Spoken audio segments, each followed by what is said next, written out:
Let us walk with the Master.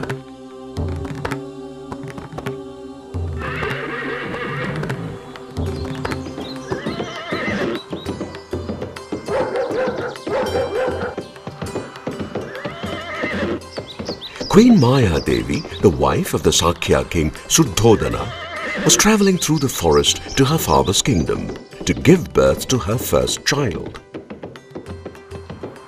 As she reached the beautiful Lumbini gardens, she felt that the birth of the prince was about to happen.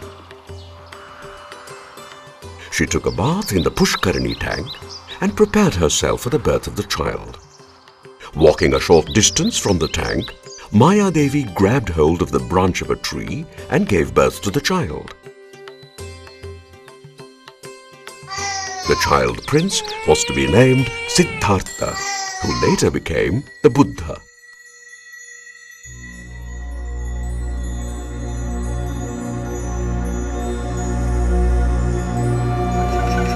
Walking around the garden, we see the tree where Maya Devi first fell.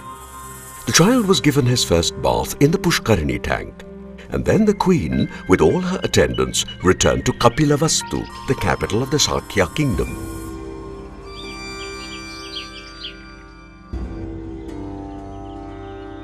This garden was lost in the pages of history for 1,000 years. The efforts of a German archaeologist and the meticulous records kept by the Chinese pilgrim Faxian helped in the rediscovery of the site.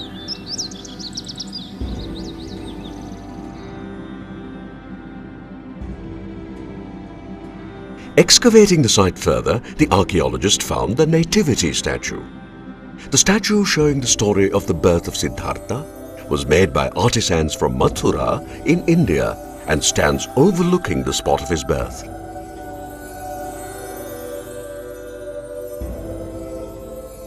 The Chinese pilgrim Faxian had written that the spot of the birth of Siddhartha was 25 steps from the Pushkarini tank and marked by Ashoka with a stone plaque.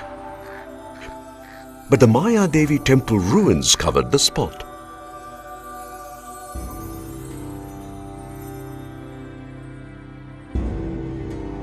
The authorities were left in a dilemma. Where do we dig? To locate the spot, they came up with a unique idea. They needed to find out the length of the Faxian stride and measure 25 steps towards the temple.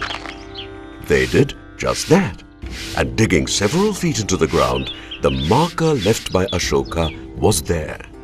The exact spot where Siddhartha touched the earth was found. Now covered in a bulletproof case, the plaque is there for all to see. King Ashoka, who became a follower of the Buddha, visited the garden and built many structures that we see today. Look up and you will see the eyes of Buddha painted on the golden pinnacle. The eyes of Buddha keep watch in all four directions. As we move around, we come across the old monastery. Here, there are many small stupas. These stupas were built encasing the ashes of monks who attained enlightenment at Lumbini. The famous Ashoka pillar bears an inscription that says, King Piyadasi, beloved of Devas, in the 20th year of his coronation, made a royal visit to Lumbini. Buddha, Sakya Muni, having been born here, a stone railing was built and a stone pillar erected at the site of his birth.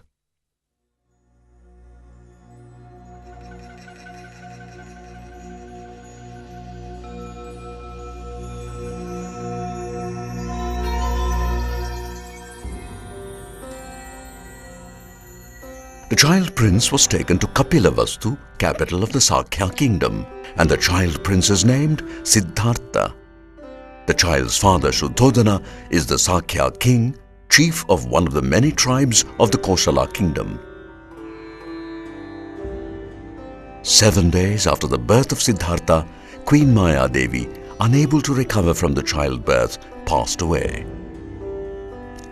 The motherless child was now left in the care of Pajapati Gotami, who is Maya Devi's younger sister and also another wife of King Shuddhodana. Gotami took care of Siddhartha like her own child. When he became 16 years old, his father arranged his marriage to a beautiful young cousin of the same age. She was the daughter of a Sakya chieftain named Suprabuddha, and her name was Yashodhara. Their life together was immensely satisfying, and Siddhartha spent much of his time in the company of his wife. Some years later, Yashodhara gave birth to their son, whom they named Rahula.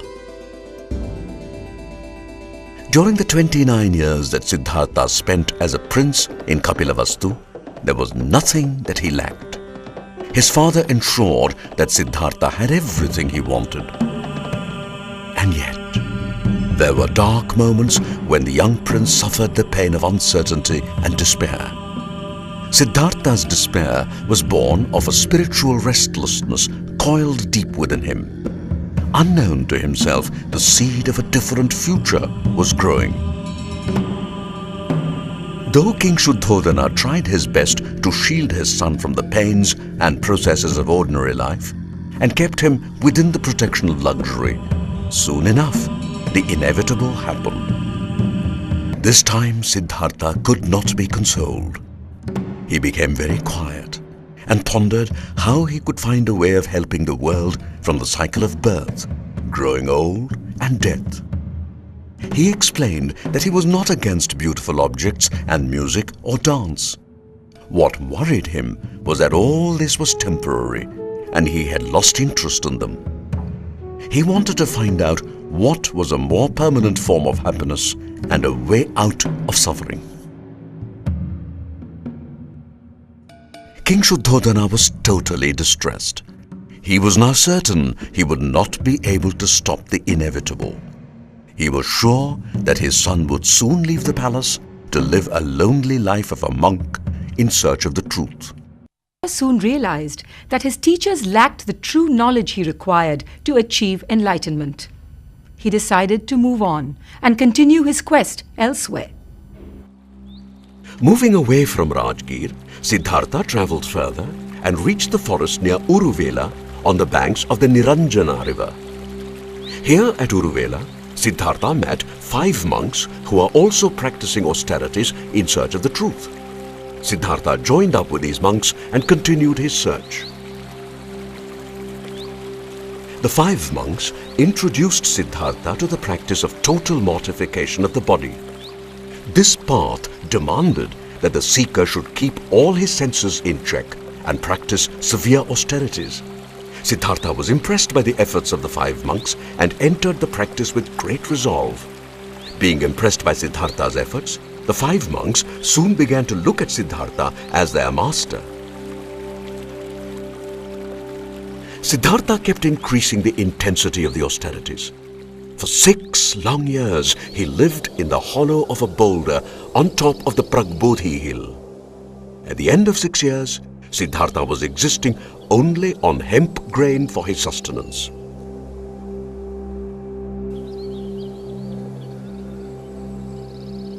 His once handsome body was reduced to skin and bone. His shrunken body was like a withered branch of a tree. Siddhartha felt that all his efforts were not moving him closer to his goal. He slowly realized that this was not the path to enlightenment. He decided to abandon this path. Siddhartha realized he had to adopt a middle path, somewhere between extreme austerities and extreme indulgence. He crossed the Niranjana river and reached a spot under a Bodhi tree. Here, under this tree, he made a seat of grass and sat in its cool shade. Siddhartha began to meditate and told himself, "Here on this seat my body may shrivel up, my skin, my bones, my flesh may dissolve, but my body will not move from this seat until I have attained enlightenment." It was a full moon day in May, and the sun was about to set in the western sky. As Siddhartha calm returned to the grove, The moonlight reflected on the dewdrops on the grass and the air smelt sweet. Siddhartha's mind was calm and it opened to the secrets of the universe. Past lives, future events, the mystery of the planets and stars, the law of birth and death, the cause and effects of our actions, and the truth of how to move beyond suffering dawned on Siddhartha. Siddhartha's mind was filled with a radiant light, and he was no longer Siddhartha. He had become the Buddha, the enlightened one.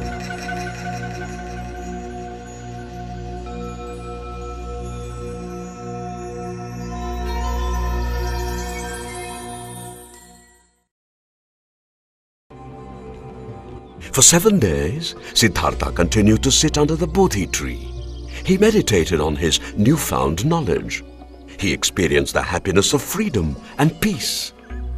In the next 6 weeks, the Buddha continued to assimilate the knowledge, sitting at different places close to the Bodhi tree. It is not clear as to when or by whom the first Mahabodhi temple was built. The temple existed in some form when Emperor Ashoka visited the site 250 years after the Buddha's enlightenment. What is known is that Emperor Ashoka built a small shrine. He also placed a highly polished slab of stone with 4 pillars under the Bodhi tree at the place where the Buddha sat. This seat is called the Vajrasana, or the throne of enlightenment. As we enter the Mahabodhi site, we see the pyramid-like structure of the main temple standing on a square base. There are 4 towers at the corners of the temple. The temple houses a large image of the Buddha in the Bhumi Sparsha Mudra, or touching the ground pose. This represents the Buddha calling the earth as a witness to his rights for achieving enlightenment. The statue is said to be 1,700 years old. You find the holy Bodhi tree located behind the main temple. The present tree is the 5th generation descendant of the original Bodhi tree under which the Buddha meditated. Pilgrims sit and meditate, focusing on the tree. They pick up the leaves as they fall and preserve them for worship. There is a stone railing enclosing the site that is said to be over 2,000 years old. Walking around the Mahabodhi temple, we see Animita Chetya is the shrine built at the place where Buddha sat gazing and contemplating on the tree that had sheltered him and had given him protection during his quest for enlightenment. This was the 2nd week after enlightenment.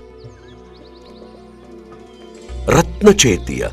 Here, the Buddha materialized a golden bridge and paced 18 steps on it. He walked to and fro on this golden walk, putting to rest any doubts expressed of his enlightenment.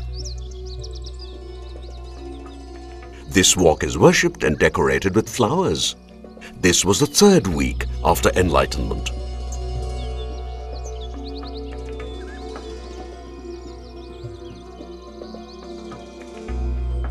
The 4th week after enlightenment, the Buddha sat in deep meditation at the Ratnaghara Chetya. This is an open-air shrine located northwest of the Bodhi tree. The power of his meditation made his body glow, 6 colors emanating from within. The colors were blue, yellow, red, white, orange, and a mixture of all these colors. The colors represent the noble qualities of the Buddha and are today the colors of the Buddhist flag. Still not convinced of his commitment to the path of enlightenment, 3 beautiful damsels appeared. They danced and tempted him with their seductive movements. The Buddha was not disturbed. After a week, the damsels accepted defeat and vanished. This was the 5th week after enlightenment.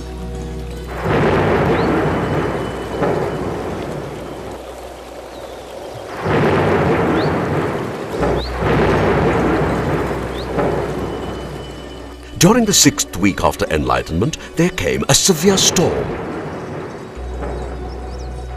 The Buddha was lost in deep meditation when the sky darkened and it rained the whole week. But the Buddha did not move. Seeing the Buddha's resolve, a huge cobra coiled himself 7 times, covering the Buddha and keeping him warm. The cobra opened his hood above the Buddha's head and protected him from the continuous rain. The 7th and final week after enlightenment found the Buddha at the same place where Sujata had fed him and revived him after his extreme austerities at Pragbodhi. As the Buddha sat and meditated here, he was approached by 2 merchants. They offered him rice cakes and honey. The Buddha accepted their offering and gave them a few hairs from his head as a gift. The merchants accepted his gift and took it back to their land. These strands of the Buddha's hair can be found enshrined in the famous Shwetaghan Pagoda in Rangoon, Myanmar.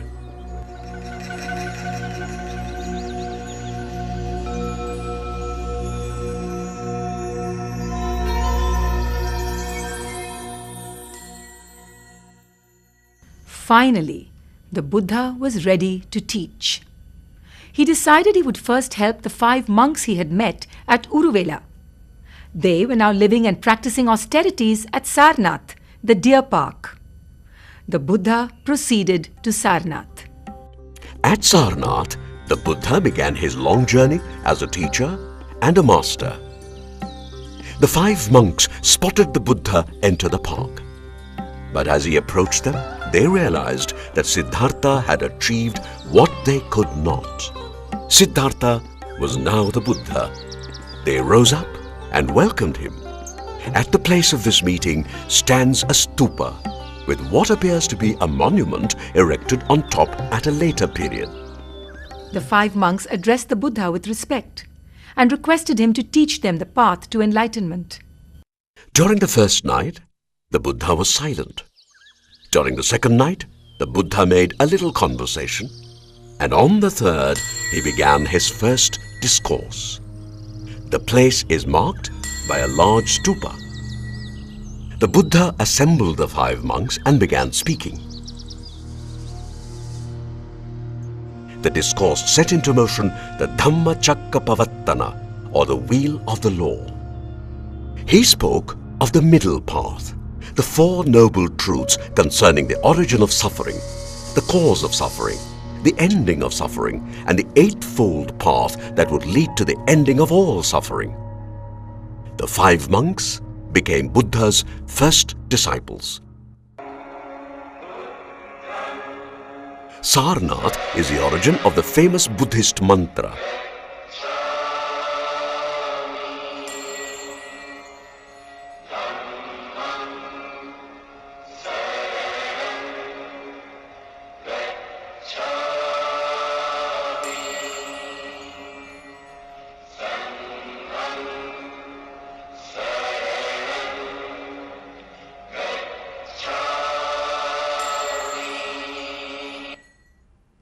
Word of the Buddha's presence soon spread.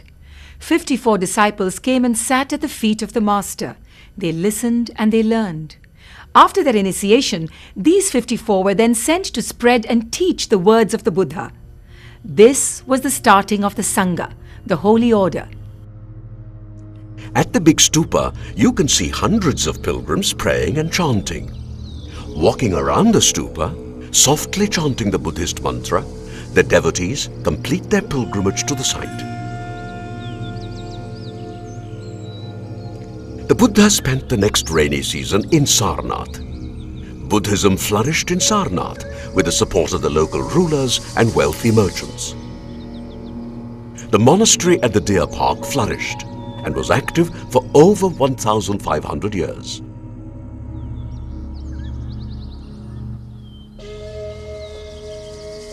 This 3rd century monastery you walk through has many structures such as memorial stupas, temples, and most importantly, the famous Ashoka pillar.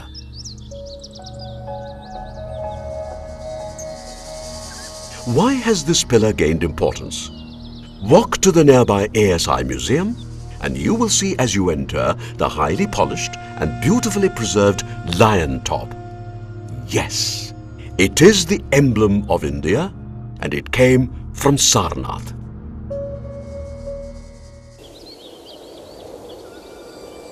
Siddhartha returned to Rajgir as the Buddha. He lived and meditated at Vulture's Peak for 12 years and composed many important suttas or discourses. This spot, where the Buddha sat, is now frequented by monks and pilgrims who sit and meditate in their search for the truth.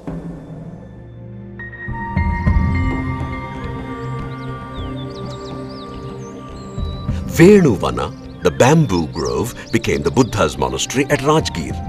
The grove was donated by King Bimbisara, a devotee of the master. In the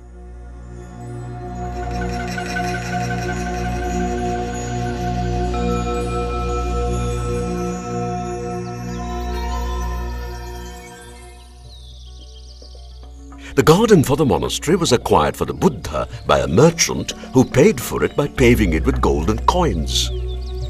This monastery must have been special for the Buddha. He spent 25 rainy seasons here. The rooms used by him have been identified and preserved. The Buddha composed and preached 871 suttas while he lived here. At the entrance to the garden is the Ananda Bodhi tree.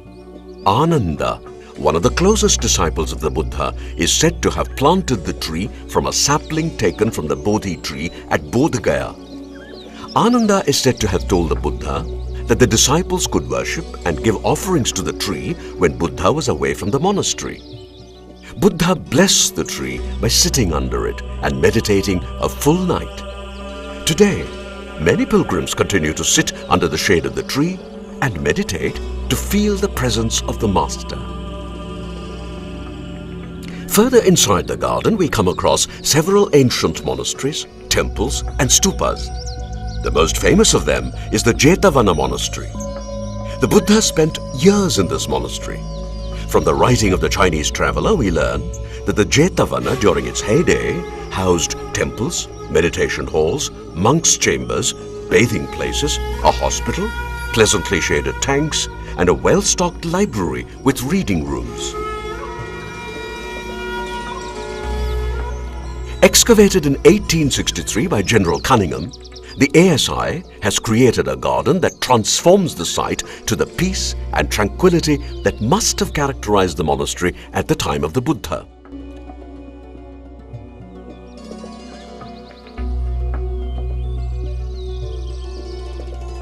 Gandhakuti, or the perfumed chamber, and Kaushambikuti, the meditation chamber used by the master, are the most important structures unearthed.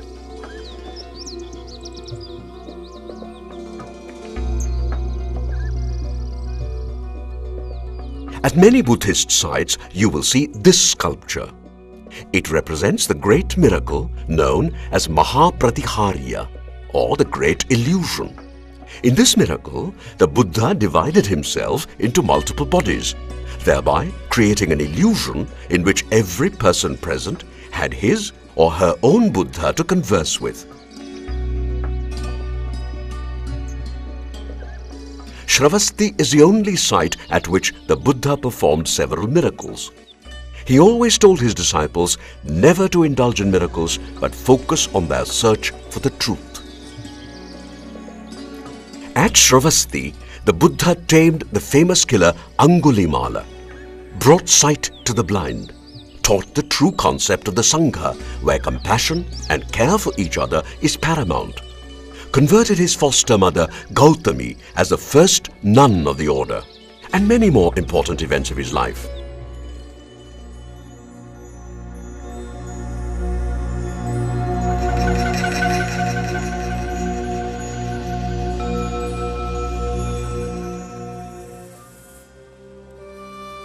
When the Buddha traveled to Nalanda, he often stayed in a mango grove. Nalanda was a prosperous and influential town during the Buddha's lifetime. It was here that Sariputra, one of Buddha's close disciples, lived, attained enlightenment and preached. Many years later, Emperor Ashoka built a stupa for Sariputra. The Sariputra stupa is one of the most imposing structures in the Nalanda site. It is located in the south end of the university complex. The original stupa has been worked upon and strengthened several times. Climbing the stairway to the top of the stupa, we see the Nalanda University complex. The university was built in the 5th century by the rulers of the Gupta dynasty. Facing east, we see 9 monasteries, each provided with shrine chambers housing a large image of the Buddha. The construction was strong, with well-plastered walls and monastic cells. A 9-storied building accommodated the library. Meticulous copies of books were kept covering all aspects of science, arts and philosophy. With 8 separate compounds, 10 temples, meditation halls and classrooms, the university was considered an architectural masterpiece. Nalanda was the world's first residential university. It accommodated 2,000 teachers and 10,000 students from Korea, Japan, China, Tibet, Indonesia, Persia and Turkey.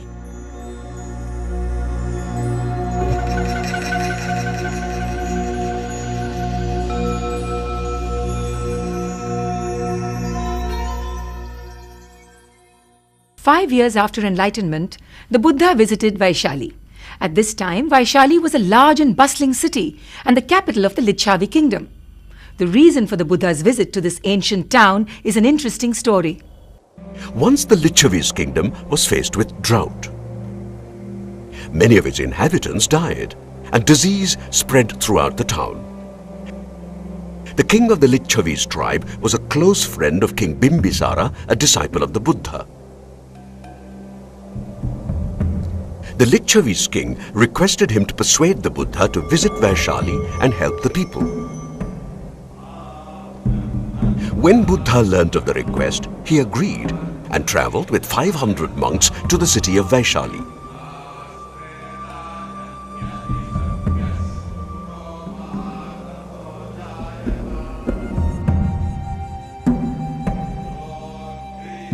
It is said that as soon as the Buddha laid his foot on the Licchavi's kingdom, rain and thunder showers lashed the land. The drought was over.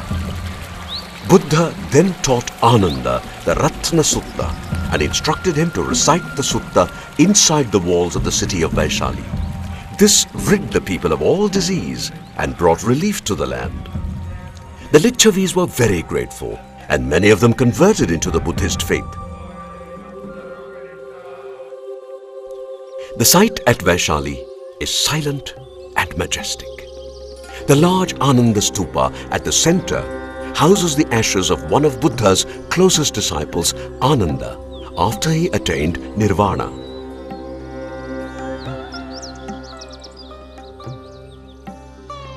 This Ashoka pillar stands tall and is the only standing Ashoka pillar today. Across the water tank is Buddha's own monastery, and a little beyond, the swastika-shaped monastery for women. Buddha established the first monastery for women at Kutagara Salavihara, the monastery at Vaishali, where Buddha stayed during his visits. The women's monastery is said to have had separate bathing facilities.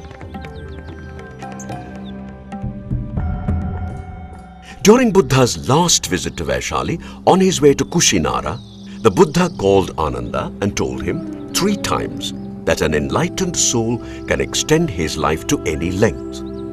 Ananda did not follow what the Buddha was referring to and kept silent. Finally, the Buddha announced his impending death in 3 months at Kushinara. Ananda suddenly realized his folly and begged the master to reconsider his decision. The Buddha smiled and said that a decision had been made and it cannot be changed. At Vaishali, the Buddha gave his last discourse and left to Kushinara. As the Buddha left Vaishali on his way to Kushinara, the Licchavi tribe followed him. He tried to dissuade them and asked them to return to their kingdom, but they refused to do so. Finally, the Buddha gave his own begging bowl to the Licchavi king at Kesaria.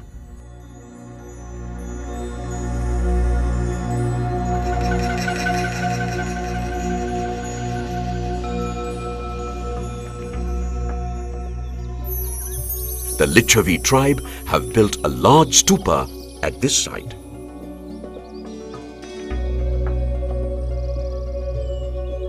You need to stand on the highway nearby to get a full view of the Kesariya stupa. Measuring 123 meters in diameter, 386 meters in circumference and 46 meters in height, the stupa is composed of 6 terraces. In each terrace, we see images of the Buddha in different postures. The damaged images are of the Buddha in Padmasana and seated in the Bhumi Sparsha Mudra with his right hand touching the earth gently. The cells contain life-sized images of the Master.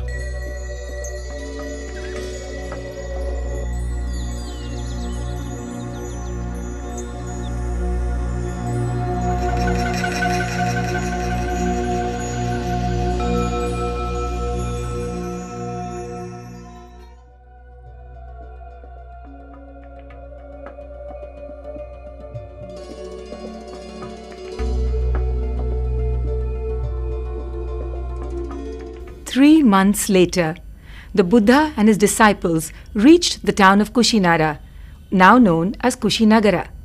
Here, he accepted the hospitality of a blacksmith named Chunda and ate his last meal.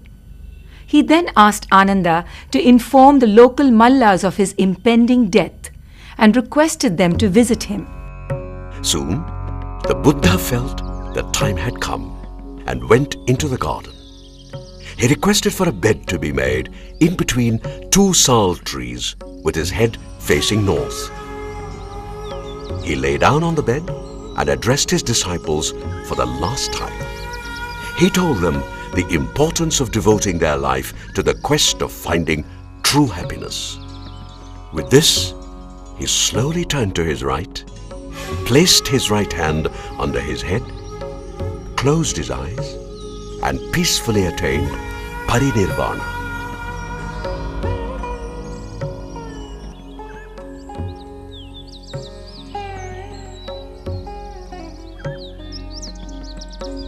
It was a full moon day of the month of Vaisakha, and the year was probably between 487 and 483 BC. For 6 days, the body of the Master was laid in state. On the 7th day, after honoring the body with perfumes and garlands, it was taken to the Mukut Bandhana Chaitya, the sacred shrine of the Mallas. The last ceremony was performed by Mahakasapa, and the body of the Master was cremated with due honor. When the cremation was completed, the ashes were collected by the Mallas as relics. The relics were divided into 8 parts and then distributed amongst the representatives of the 8 kingdoms which constituted ancient northern India. The relics, along with symbolic offerings, were placed inside 8 stupas. Worship of these relic stupas constitutes one of the most important forms of Buddhist practice. Close to his monastery at Vaishali is a relic stupa. After the Buddha attained Parinirvana and was cremated, a portion of his ashes were given to the Licchavis tribe. This relic was housed in the stupa built by them. The relic can be seen at the Patna Museum today. Emperor Ashoka further divided the relics and built 84,000 stupas that are spread across India and many countries of Asia.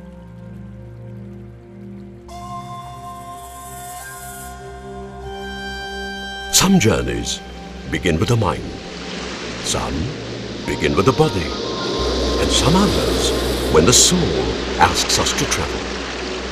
Walking the footsteps of the Master is one where the soul rules the head and the heart, where the sights and sounds of prayer awaken in us the spirit of a prince who renounced all worldly pleasures so that the world may find peace and happiness. Let us begin and go on this journey of the soul, the true purpose of our life.